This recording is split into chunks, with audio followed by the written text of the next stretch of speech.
Thanks, Beth. Thank you all for coming and supporting the Young Republicans. It means a lot to us as we're trying to grow right now. Our goal by the end, mid to 2025 will be about 75 members. We're sitting around 40 right now, so we've doubled our numbers this year. So we're doing a good job. So we'll go ahead and get started if all the legislators would like to come up. We have Senator Hembree,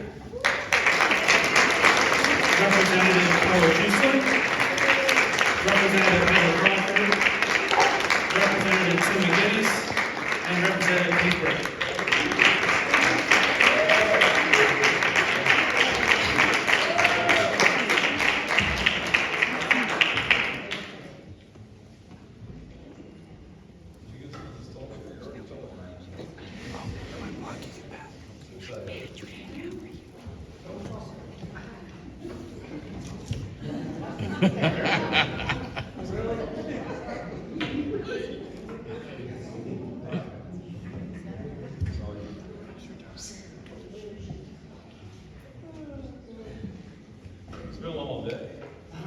So I guess we'll just pass the mic if you want to, say who you are and what district you represent.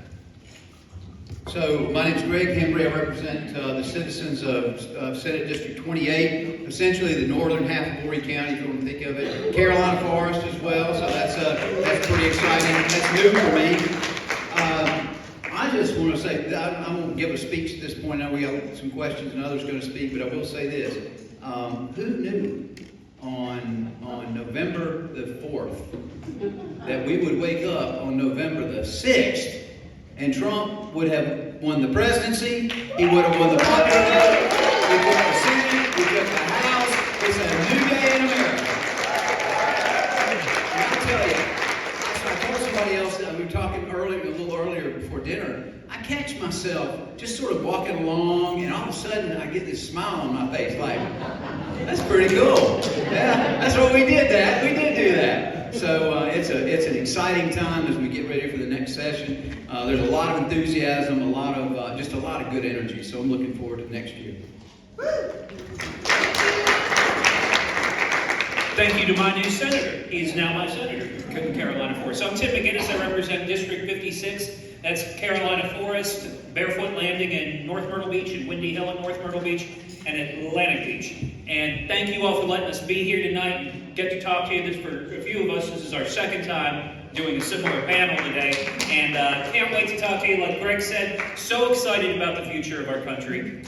One thing that really makes me happy is all of the policies that you don't hear about. Not the laws, but the policies that have been put into place over the past 4 years. I hope they get stripped out on day one. And I hope we have that new day in America. Hi, thank you. I'm Carla Schussler. I represent District 61, which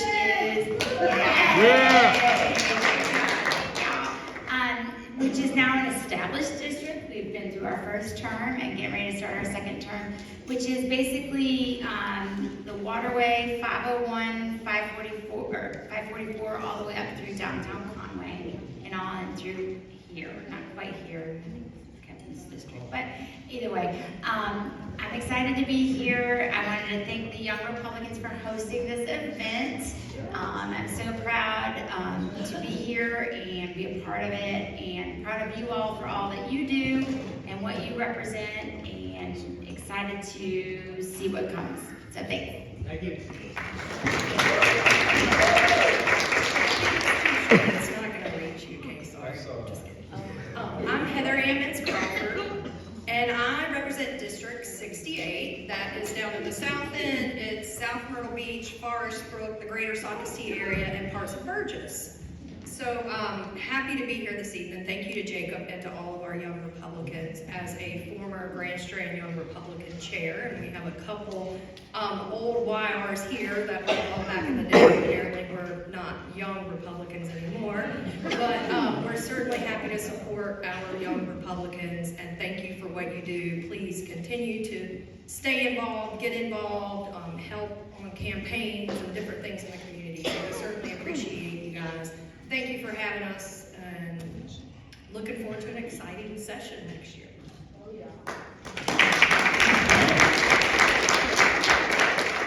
Yeah, Yes, it works. My name is Brittain. I represent District 107, which is all of Myrtle Beach, the outer lying areas up to Barefoot Lane. Yes, okay, sorry, Myrtle Beach, thank you very much. And then it goes down, it goes all the way to Market Common. Howard Avenue doesn't catch the old Air Force Base houses, but it catches most of the businesses. I also cut off at the waterway, but I do go 2 miles into the ocean. Aquaman and all his issues.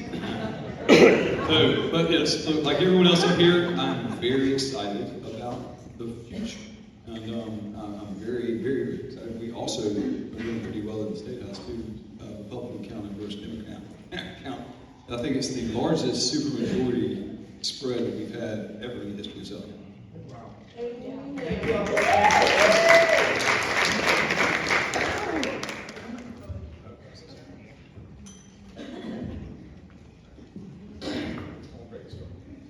All right, so this is open for anyone. So how would you suggest a young person like myself to begin their political journey? Not the way I did. And I say that as a funny joke, and that's a story for a different time. Get involved. You just heard Representative Crawford say it. Go to events, be involved. I was just talking to a lovely lady down from DC. She's been here 15 years, down in Myrtle Beach, 15 years. She's just getting back into being involved in here. And that's the greatest way to do it. She's like, look at this place. This place, by the way, looks amazing. And I had the biscuit, but I know the rest of the food was good. I could see the faces, the smiles of everybody. So, but that's just the way to do it. You get involved. You go to events like this. Go to a Christmas Day parade. Maybe you'll see a local politician. Maybe our good old Congressman Fry will be out there throwing, some candy and stuff. But that's the way to do it. You just got to be seen and then tell somebody that you want to get involved. You have to be heard too. It's one thing to be seen, and trust me, I've learned this the hard way. You also need to make your presence felt, because if not, you just kind of get looked over. If you really want to make a difference, you got to find the people that are going to help you make a difference. You can't do it by yourself. You can do it with others. But just get involved. Ditto, you're doing it. So what you're doing tonight, being involved in the Young Republicans, growing the Young Republicans, helping the Republican Party, supporting Republican elected officials, working on campaigns, helping out in the community. So all of those things are definitely great ways to get involved. Yeah, I agree. Getting involved early or even late, like some of us may have, but finding what you're passionate about and really sticking with that and pouring into it. I think that a lot of times we think you might be involved in something that's not political or that isn't affiliated with this, that turns around and look, you could be. So I think that just finding your passion and being involved and being present can be super helpful, and see where that goes from there. I say don't get involved. Lock yourself in your homes and put mean memes up on social media. That's how you do it. From your mom's basement with your tinfoil hat on. No, I'll be real honest. I mean, when I met Jacob, he came in to talk to me about being involved and doing it. And few people do that. Few people reach out and say, how do I get involved? Just by saying, how do I get involved, you're beginning to get involved. And if you hear of any of the legislators, if you read an article in the newspaper that maybe Senator Hembree has a ESA bill coming through, you might want to reach out to his office and say, hey, how can I help? Send emails, how can I help out? If there's an issue that you're really interested in, and you find out that it's going to be coming before the body, get in touch with your representative or your senator, and just how can I support you? And attending things like this, and I have to say, in the last couple years, there have been so many more events from both the HCGOP and now from the Grand Strand Young Republicans. Not only does it bring all of us together, but it brings us together outside of Columbia, and it lets us hear from you kind of as a unified group. And I am so proud of my delegation members. I've learned something from all of them except for Case. And I think that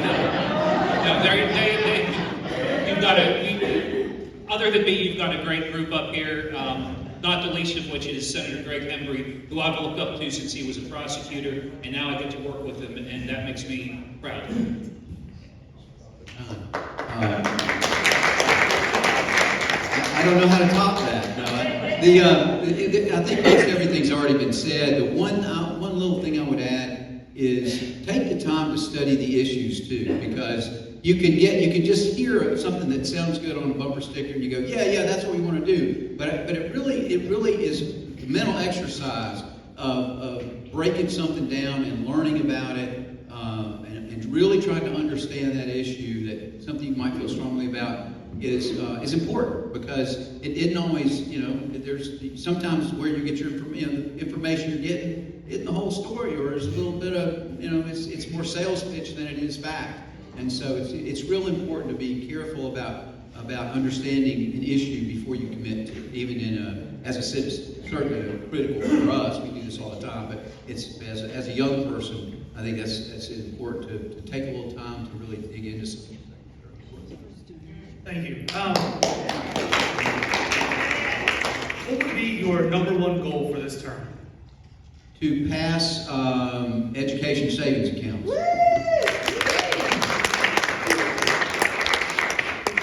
I do a lot of work in higher education and the education committee and improving our technical colleges and our four-year universities so we're workforce ready, and also finding out why South Carolina has the highest tuition in the southeastern United States and how can we bring that down.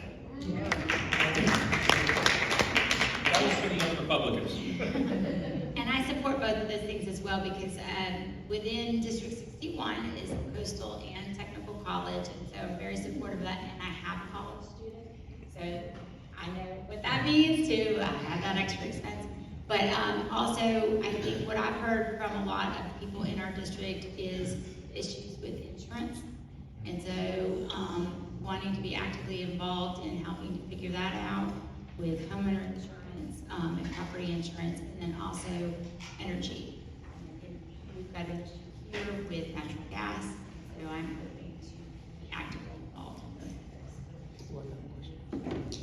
All of those super important issues that we're going to have to tackle when we get back to Columbia, and something that I've been working on in our Ways and Means capacity.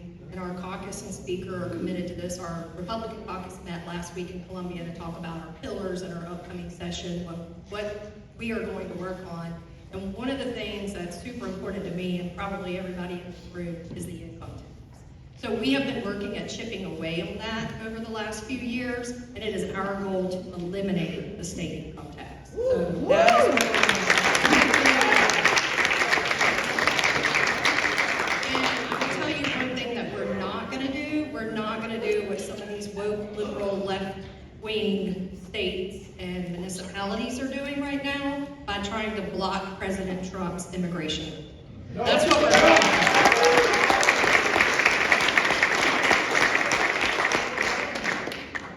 Except no more Northerners. I'm a northerner. All right. Dude, this is the second time I've been asked that question today. Two people got to hear the first answer. I wonder if they're going to tell me to shut up this time. Lead. What? Lead. It's time to lead this state. Oh, yes. All right? I think that we've gotten a little off track with our political views, the way that we treat one another. I think that we're more worried about telling the other side that they're terrible at what they do than doing our job. I believe that wholeheartedly. So I'm going to lead the people that want to join and do the right thing for the state of South Carolina. That's what I want to do. That's what's on my agenda. All right? We're better. We're so much better. Maybe not better, but we're different. We've got it all here in South Carolina. We've got it all here in Boyd County. So that's what I want to do. I want to lead the right people. And I know I'm sitting on stage with 4 of them. Every single person on this stage has a servant sergeant. Every single one of them. And when you call them out on something they may have serving a constituent, a special need, they get called out by somebody, they get called a liar, or they're the big this person or that person. Listen to what Greg Hembree said. Check your facts. Just check them. I promise, just send 30 seconds and that one thing that got you so upset, see if it's true. And if it is, then call Greg, or call me, or call Heather, call Carla, call Tim, and talk to us about it. I promise, if you give us the chance to talk to y'all about it, if it's something y'all are upset about, and look, I promise I'll make the time for you as well. We'll figure it out. So that's what I'd like. Next section. Thank you. The next question someone wrote is, what is your position on closed primaries? Yeah, close primaries. Close the primaries. Close primaries.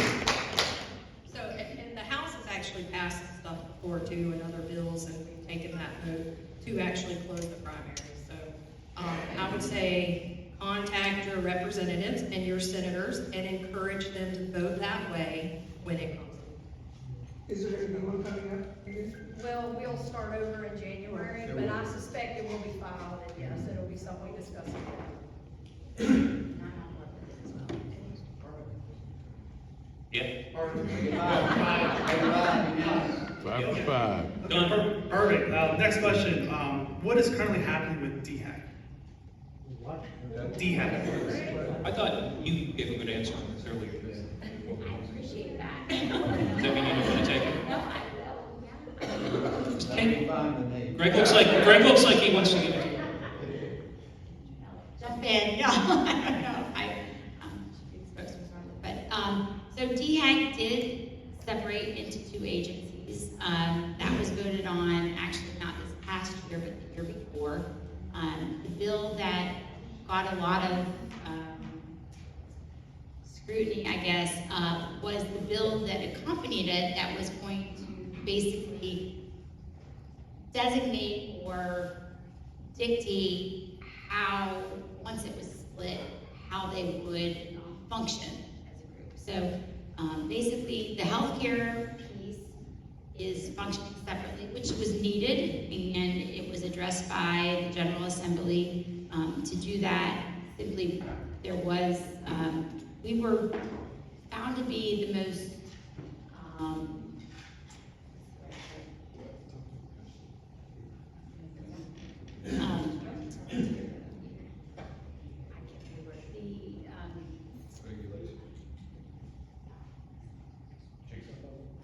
we were the worst shape nationally on the healthcare side, with how we were fragmented is the word I was looking for. And so on the environmental side, I will say this because I've been involved a little bit on that side. The Department of Environmental Services, permits that go through, and that we've been working with them to try to streamline some of that and help that get through. So the two are separated. The bill that didn't pass this past year had to do with actually delegating how making it match what was already being done. And so I think that we'll see another bill come through that designates that as well. But they've been separated, so we have two agencies now. We have the healthcare agency and the Department of Environmental Services. And those both report to the governor. Perfect. The board is gone. Thank you very much. I'll say this for people who are wondering what we're talking about. So I'm a restaurant. I get inspected by DHEC, or used to get inspected by DHEC every year. Now, or every 4 times a year. Now it's gone to a different agency. That agency, DHEC, was not only inspecting restaurants, they were taking care of groundwater, they were issuing permits for industry, they had way too much to do. And when you have an organizational structure and all of that responsibility below it, I don't care if it's in Washington, D.C. or in Columbia, it gets lost. And the smaller government is, the better. So creating 2 small agencies, or relatively smaller agencies, that have one huge agency that has a mountain full of bureaucracy, where it takes a year to get a building permit, or a year to get different types of permits. Now we're able to streamline a little bit more. I don't know that we're doing questions right now, Pat, but when we are, I bet you'll be number 1. That's all we have to say about it. Okay. Next we'll do, what inspired you to get into politics? I think first I had parents that really taught us taught my sisters and myself about, they were servants in their fields, in their profession. And I think my mom used to say it all the time. She got it from her dad, because I used to hear him say it, my grandfather, leave the wood pile higher than the way you found it. Whatever you do, whatever you spend your time on, you want to leave that wood pile higher than how you found it. So that was sort of their I guess, way of saying be a servant to your community. I think that was just a part of my personality, but I just always loved politics. I was kind of competitive by nature, maybe just a little. I remember watching the 1968 Democrat National Convention and Republican National Convention on television. Back then, it was gavel to gavel, I'm 8 years old, and I can remember watching that. So I watched it, and I was just fascinated with it in presidential politics initially, and then it just sort of, I want to say, I love being a criminal prosecutor. I did that as a job, and it felt like I could be a good boss, so I ran for election and absolutely loved it. Worked on campaigns too as a younger person. I was a young Republican, a college Republican when Reagan was elected in 1980, so that was a lot of fun. We had fun with that, so it was just fun. And so it was, I guess, sort of an amalgamation of a lot of those things kind of landed me in the spot. Yeah, I think you nailed it, I think, Scott, your upbringing, parents, and I have parents who were involved in their church. My dad was heavily involved in Rotary. They were older parents. My dad was 46, my mom was 43 when I was born, and my brother and sister were both 15, 20 years older than me. So we didn't have all the TVs, and I said, oops is right, well, we're Catholic. So we had U.S. News and World Report was all we had. We didn't have iPhones, we didn't have cable TV. And I used to read U.S. News and World Report, and I'd ask my parents questions. I asked them one time, I said, Mom, what is a communist? She looked at me and she said, communists are evil people. And I said, what's a Democrat? She said, communist. So that's kind of how I got, that was my information. Mom was funny. For me, I think I've always felt called to service outside of my professional career, and so I've always had something that I gave time to outside of that. And politically, my education was political science and law, and so I did have interest in it. But I think when I moved to Myrtle Beach in Horry County in '97, I had the opportunities to get involved in a lot of community organizations and really learn about our area and the people moving here and what the needs were and the small business community, my faith, my church, but also having children and growing up in the education system, that the service and the opportunities and exposure that I've had helped me build relationships and be exposed to issues and things that needed to be worked on and solved. And so I wanted to take that and use it for good and contribute. And so I think talking with Heather and some other people and Tim and well, everybody really up here, and then some, when the opportunity came up, I said, well, let's see what happens. And so, and here I am now. So I think it was just, like with everybody else, just the passion to serve and give back. So I would say my parents really instilled in me service to your community and the importance of that. I can remember growing up, going to vote with them on election day, and we had kids voting, and that was always super exciting. And we weren't a huge political family, but we certainly were involved in the community and different charities and philanthropy. I got very involved in college politically with the Young Republicans, the College Republicans, did a Senate internship, and came home and got really involved. We started back the Grand Strand Young Republicans. That logo is very familiar. We started that, and but there were Young Republicans, of course, before us, Randall Wallace and Mary Hembree and a whole bunch of folks, Bill Wiggins here. They were all involved in the YRs back in the day too, but just got really involved, and then I had I guess a temporary lapse in judgment and was asked to run for office, and I said no. And then the business community and a couple of folks came to me and we talked about it. Cam and I had literally just been married for like 6 months. And I was like, whoa. And so I ran, and I have certainly enjoyed it. It's something very special about representing the community that you grew up in. I grew up in the Murrells Inlet, South End area, and Socastee. Back then, we didn't have all the high schools. It was a much smaller area, so I graduated from Socastee High School. And it's just something really special about being able to represent your hometown and the place where you grew up. She knew my wife before I knew her. It was kind of funny for me. And talk about the dynamic duo. Cam and had city county council. I mean, this one guided me through my first 2 years. And so I would, her and Russell Fry, they were, if y'all don't like what I do, blame her and Russell. They were my balance. Yeah. And Heather's told me to do everything I've done. Everything I do from now forward is Heather's fault. So, no, I mean, they really, Russell and Heather put their hands on me and guided me through my first 2 years.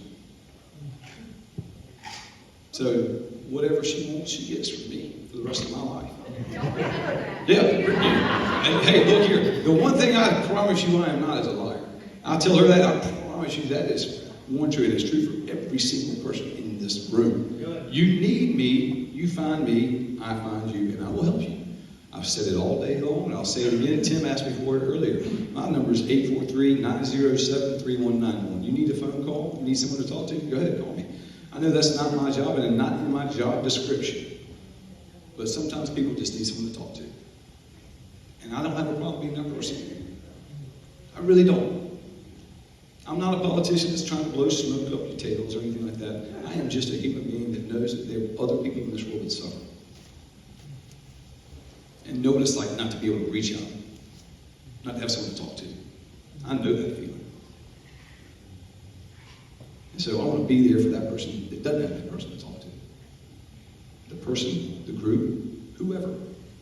If there's a void and they need someone to fill it, I'm there. And that's why I ran. There's actually a better story. I'm saving that for a different occasion. Not because it's not y'all are special. Y'all are special, and trust me, y'all will hear it. But yeah, that's why I ran. To fill the void, to help. Just like everyone else. Thank you. We'll do one more question, kind of a fun one. So who is your favorite president, or is there a certain president that's ever inspired you? All right, so I've got two answers to this. George Washington, of course, only because when my hair was longer, if I turned to the side, it looked a lot like George Washington. I mean, it really looked a lot like George. I got a lot of oh, George, I mean, trust me. But I would have to say JFK. And not because of his policies or politics or anything that has to do with that, but because he said things and asked the questions that need to be asked, I think, today. Some people ask why? Some people say things and say, why not? I can't remember the quote, I can't believe I butchered it. But JFK is one of my favorites. That's not what your country can do for you, but what you can do for your country. That's, of course, always a great one, right? I love JFK. He was a mover and a shaker. All the theories and all that kind of stuff, maybe not so much. But I did think that he was at the point in time of American history of a coming together of a party, of a national symbol. We said no to the rest of the world. We said no to Russia. We said no to Cuba. We said no to that kind of tyranny. And JFK, for his faults, and not so much like the things, but yeah, JFK, sorry. So we liked him the first time around, and I know we are going to like him even more the second time around.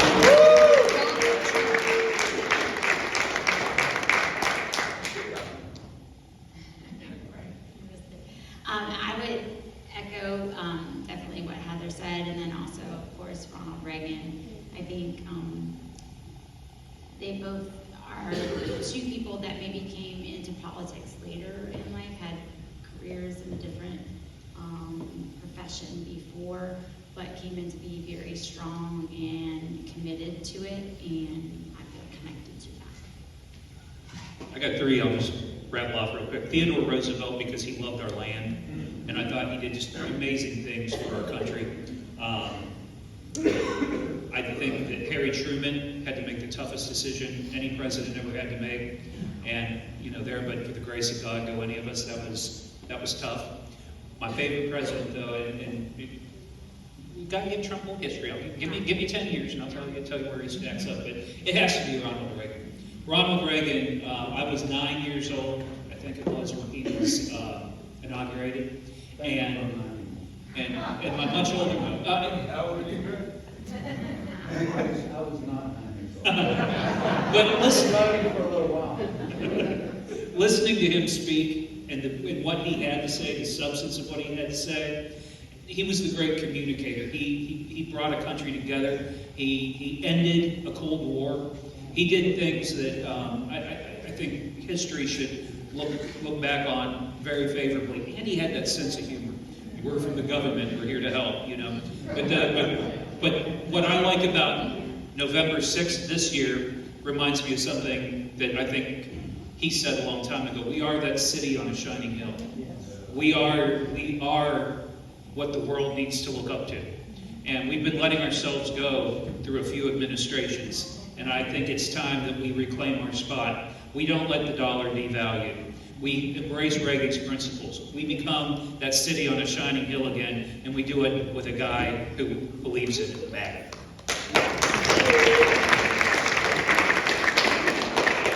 I hate to follow a better act, I'm about to do it. But Ronald Reagan also, and I think I already mentioned that was sort of if I had to say sort of my political formative years. I'm in college, 20 years old when Reagan's elected, and worked on that campaign I mentioned already. But you're really kind of finding exactly, sort of settling in on who you really are when you're that young. You're kind of learning what you're all about. And I think that with his, it wasn't just so much of what's been said about him.